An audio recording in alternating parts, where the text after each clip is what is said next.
On the second day of the African Union Summit in Ethiopian capital of Addis Ababa, regional leaders discussed the escalating conflicts in the east of the Democratic Republic of Congo.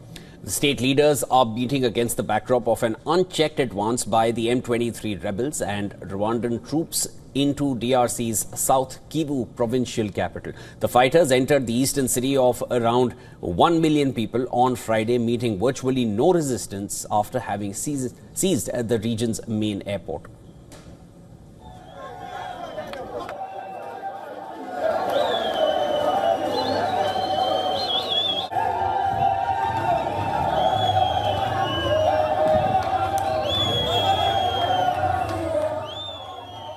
We are expressing grave concern, that is what our leaders did, on the situation in Eastern DRC, calling for immediate withdrawal of M23 and their supporters from all occupied towns and cities, including Goma Airport.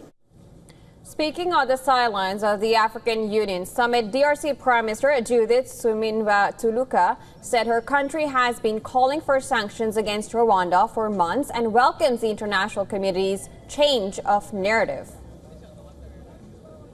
Je pense qu'il y a quand même un changement de narratif et ça c'est important. Aujourd'hui, on appelle le chat par son nom. C'est les troupes rwandaises qui sont sur le territoire congolais à l'est du pays et la demande est faite qu'ils puissent retirer leurs troupes. Maintenant, c'est une autre étape d'arriver effectivement à ce que toutes les décisions qui ont été prises jusque-là puissent être appliquées, comme le cessez-le-feu. The African Summit also saw UN Chief Antonio Guterres demanding that the Democratic Republic of Congo's territorial integrity be respected and a regional war to be avoided.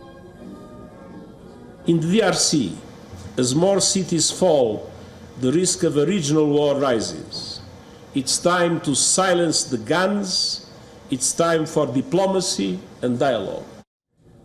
Rwanda's President Paul Kagame was seen attending meetings at the gathering amid mounting international pressure on his country to curb the fighting in eastern DR Congo. However, Congolese President Felix Tshisekedi was absent from the summit. The armed group has been advancing in the capital of South Kivu province after seizing the city of Goma in late January. The fall of Bukavu represents the most significant expansion of territory under the M23's control since the latest insurgency started in 2022.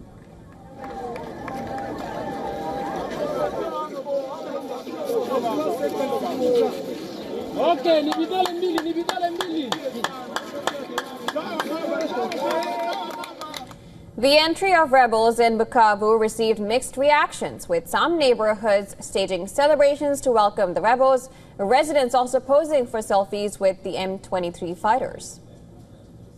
Kwa hapa juzi na jana difference ishaku jule masasa yenyewe ilikuwa inalia hailie tena, vitu bishashanje ba hivi 23 bashafika banatuongelesha bie, hakuna tatizo ya sana juu masasa hailie tena.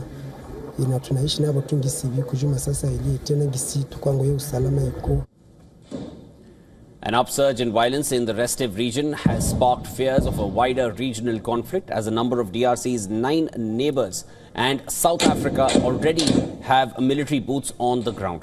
Bukavu previously fell to soldiers who deserted the Congolese army in 2004, and its capture effectively gives the M23 control of the vast Lake Kivu area that stretches the length of the border with Rwanda.